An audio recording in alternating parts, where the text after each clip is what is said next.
Hey yo, it's your boy Kaliko. Now today we're going to be talking about the rock shop again and a couple of things that I don't think you guys quite understood, and I'm going to be responding to some comments that I got from my viewers because this is one of the most commented on videos I've ever had. I mean, you guys are just pouring the comments in and your opinions, and I really appreciate it. Well, except for one guy's opinion, because one guy's opinion was baseless, slanderous, and he got blocked from my YouTube channel because of the slander. Now, I am totally fine with people having dissenting opinions. I am totally okay with people not thinking what I'm saying or what I'm doing is completely accurate. I am totally great with being corrected when I misspeak, because a lot of times I make a video and I might be wrong about portions of that video. And if you read through the comments, you'll find people that know more than me that correct me on some things, and that's awesome. That's okay. That's great. But like I said, the slander and lies, I'm not okay with that in any way, shape, or form, and it upsets me when I see them. So if you're one of those people, you probably got blocked. Yet I digress on one thing, I should say on one comment inside of all of the other comments, because there's like 30 something comments on this video at the time, on the other video at the time of recording this video, and there's only one of them where somebody decided to be a totally slanderous POS.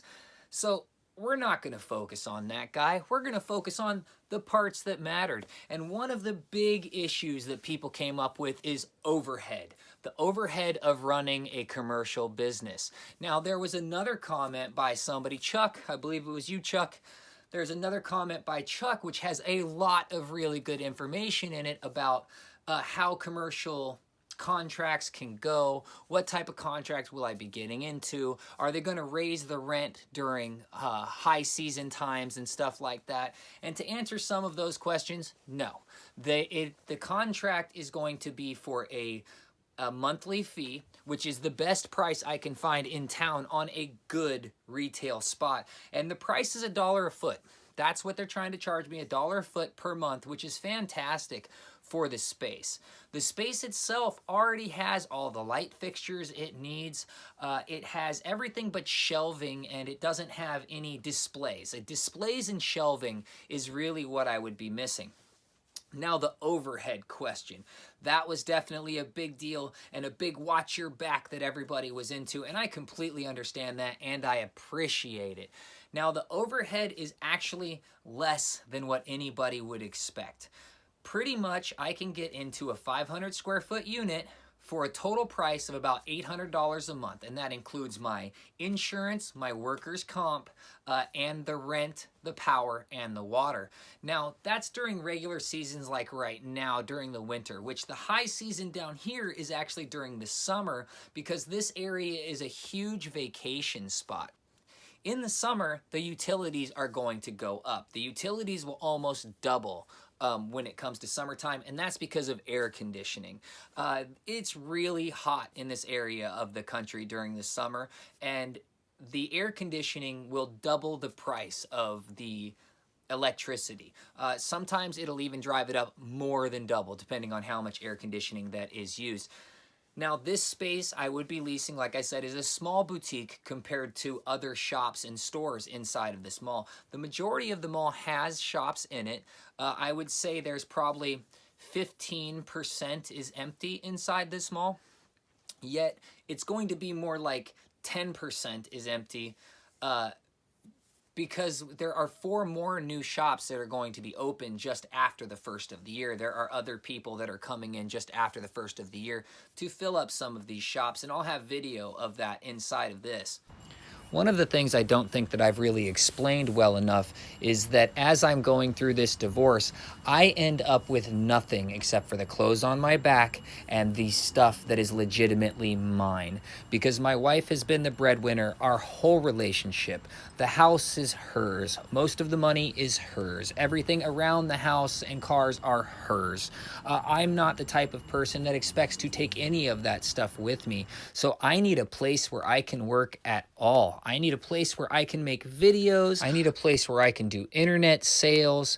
And I have a multifaceted idea on how I would plan on running my business in order to make it profitable enough to both pay me and be able to cover the overhead, which once again, the overhead right now seems to be extremely low. And overall during the winter of about $800 a month and probably around $1,000 a month during the summer due to air conditioning. Another very large concern by my viewers is the amount of shops that is closed inside of this mall. And the management of this mall has done a fantastic job of bringing it back from where it was a few years ago. A few years ago, I really thought this place was going to be on its last legs, but it just hasn't quite turned out that way. One of the things they have done is they have brought in other small retailers like me, and then other types of retailers you would not typically expect to see in a mall, like Planet Fitness. And on another end of the building, there is a church, and there is another small church inside of this mall, which has really helped with the foot traffic over time. The time of day when I recorded the last video was on a Friday at about 11 a.m. And right now, at the time of recording this video, it is Christmas Eve. I'm at this mall, and it is 9:30 in the morning. Store is going in there.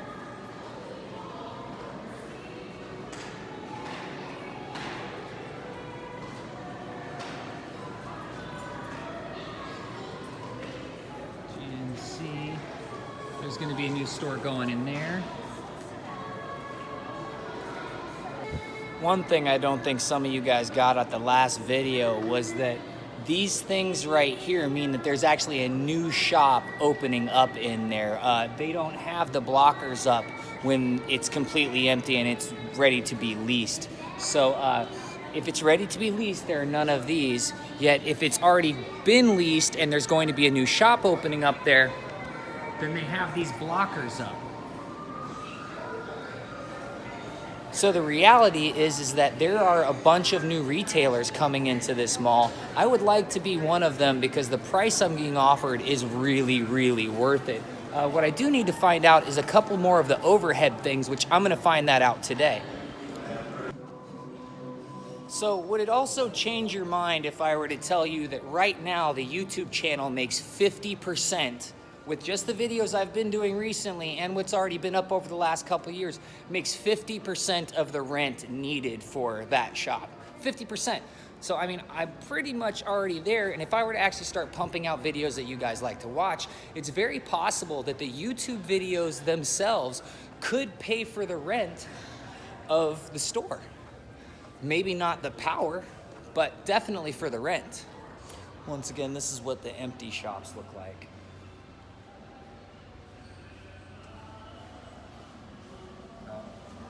Major mirror effect, so.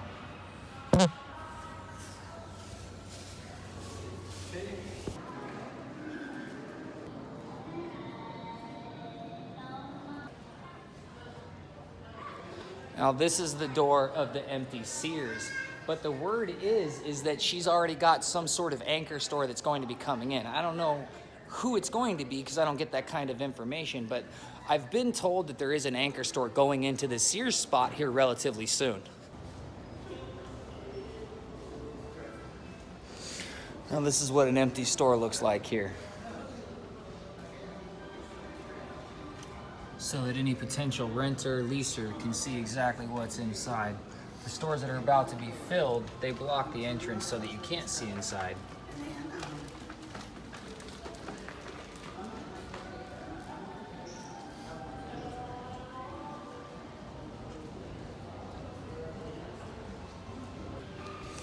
Right now it's about 9:45 a.m. that I'm at the mall doing this video shoot because this video has been shot over a couple of different times, me stopping here for multiple different reasons.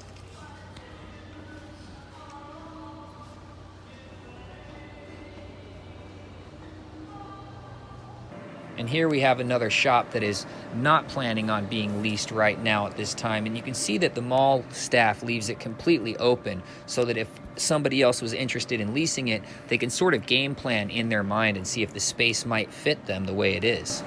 If I have the opportunity to open a shop, one thing I promise you is I will not rely on foot traffic. I will absolutely be doing online videos, online sales. I will also be trying to bring people in with outside advertisements as soon as the pocketbook can afford it, although doing videos in themselves is a form of advertisement. Now, there is a fair amount of foot traffic here as opposed to almost any of the dying malls I've seen, and one thing that's going to improve the foot traffic here is that they have sold a portion of the parking lot on the back end of the mall, which is right near the movie theater, to a developer, and that developer is building apartments. From what I understand, there's going to be a lot of apartments on the back, and the starting price for an apartment is around $1,500. So people like me and other retailers are really expecting that a large apartment complex right on the backside of the mall will help with some of the foot traffic and some of the sales in the future. Yet once again, I have no plans and no expectations to rely on just foot traffic inside of a mall setting. My game plan is to make YouTube videos about minerals while I'm at work inside of the shop, to sell stuff retail to the public there, and then to also sell stuff online. At this point in time, I have no ability to stock anything anywhere because I am living at somebody else's house on the whims of their goodwill. And if I start moving all of my stuff in and start trying to start a business inside of their home, that goodwill could very well end. Before I ran into this opportunity, the other things on my plate were totally taking precedence, and I was just trying to get a job at other places. I've been putting in applications and applying for jobs and giving resumes to anybody I thought was hiring that will pay me at least $12 an hour. I'm an intelligent person and I work extremely hard, and I'm not willing to work for the slave wages that they pay at a McDonald's in this town or at a Walmart. Spoiler alert, I hate the Walmart Corporation. I do not like the Waltons and the way that they run their business, and I cannot stand that so many people have a full-time job there that still need to be on public assistance. Another little background taste from me, I grew up on welfare with my mother. My mother was always on food stamps. She always needed help from the state. We would be growing up and there would be no food in the house, and she would go and get food boxes. I remember opening packages of pancake mix to make pancakes for my little sisters, and there'd be maggots all in it. On the flip side of that, also the best cheese grits I've ever had in my life were Navy rations that came in a giant can that looked like an old school roll-up cat food can. And the cheese and bacon grits that those boys had on those Navy ships, mwah, that was the best tasting thing I ever had that ever came out of a food box. But I digress again.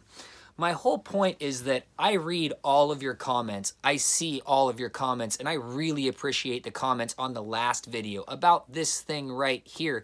And the reality is, I don't think I can do this without you. I need you for me to be able to do this, because I truly believe that I can make it a possibility, but I also know that I don't really have the ability right at this second. Now, I might be able to liquidate some of the stuff that both my wife owns and I have small partial ownership too, although once again she's spent most of the money on most of the stuff in the house, and I'm not the kind of person to be demanding of ownership of stuff. I more just want peace at this point and moving on, and to be a good father, because that's a big deal to me, is that when my kids are grown, that they look at me as somebody that tried to be a good parent, because my parents didn't try to be good parents. I had to learn how to become a good person through other people, and I snuck into a lot of movie theaters as a kid, and the Father of the Bride series and the 13 is a dozen or 12's not enough, or whatever the Steve Martin movies are, they really had a big effect on me, and I learned a lot from watching what families should be. And then my Aunt Gloria and my Uncle Robert. When I was 12 years old, my Aunt Gloria met me in Portland, Oregon, and saw that I was a street kid that could do whatever I wanted, and I would jump on buses and run around town. And I met my Aunt Gloria at a family function, and then I found out what hotel she was staying at, and at like 11 or 12 years old, I got on a bus and I rode to that area near downtown, but not quite. is near the convention center in Portland, Oregon, and I found her at her hotel, and she was so blown away by the life I was living. She tried to help me and take me out of that scenario, and she brought me here to Florida, and she introduced me to my first brand new bike bought directly off the rack. They brought me out and they bought me brand new clothes from a department store instead of them being second or third generation hand-me-downs or even items that we would get from thrift shops, because a lot of times my family survived at thrift shops. Now, once again, in my mother's defense, there are times where she did take us shopping for new stuff. There are times where she bounced checks in order to try and get her kids things. She's not all bad, but nobody is all bad. At the same time, she was no parent at all. And I don't respect her in any way, shape, or form, yet I really respect my Aunt Gloria and my Uncle Robert, who have all of their kids have never been to prison, and their kids have good families that are doing well for their kids, and that's a big deal to me. So I have a lot to be thankful for, in that the people that have tried to help me have helped make me a better person today than I would have been without their influence. Now, once again, I digress. If there's anybody's comments I missed and I didn't actually get to in this video, I will try to get to it in the next video, because I can be like a pit bull with a rope in its mouth. I don't want to let go of this idea. I really do believe that I can make this a reality, and I can make this profitable and beneficial. And the steps to doing that are not just marrying the idea of, ooh, I have a retail store and now I'm going to sit on this ass in this store and do nothing and expect people to come to me. That's not my plan. My overall plan is to sell gems and minerals online, have the retail store, make videos inside of that retail store, because they already have a green room. Not a green room. It already has a wall that's painted green, which I would change the green wall so that it would be a green screen wall for me, so I can put whatever backdrops I want behind me and stuff like that. Now, the overhead, I completely agree with most people, yet this contract is going to be a 1-year contract, and it is going to be for $1 a square foot, and then I need to take care of the utilities, and that is the contract. And I've already done some research on the utilities, and the price I'm telling you guys is higher than what I should actually expect to pay, because I got my price on the price that he's paying for his power from a store that is 4 times the size of the store I would open.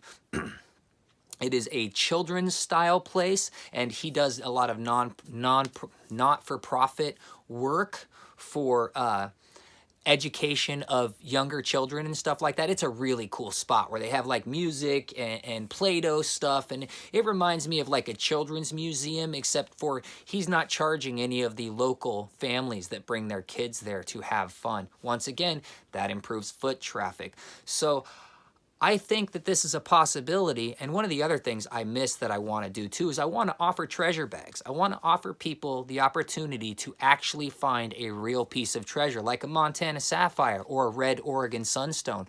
And I have that ability with some of the connections and friends that I've made over doing this YouTube channel, and some of the people that I respect and that respect me the most end up being some of these mine owners, because they have seen the type of person I am, and they see that I am not the kind of person that burns people, number one, and that number two, my reputation matters. It matters very big to me. I care that people know that I am not the kind of person that I was actually raised to be, that I am the kind of person that is concerned with both you and concerned with me. So I love you for watching. I really want you to leave a comment. Tell me exactly what you think of this video, and if you've had any switch in your original opinion, because most everybody that's left the comment has said, don't do this, it's a bad idea. And I totally appreciate that. I really do, because I do need somebody that can sort of pull me back from the edge sometimes, because to me, a lot of cliffs look like they're good for jumping off of. I love you for watching. Don't forget to hit that subscribe button, like button, and if you know somebody else that would like this video, it's not one of my good educational videos, but I still love you for sharing too. Merry Christmas. This is Christmas Eve. I'm going to try and have a video for you for Christmas also. Bye!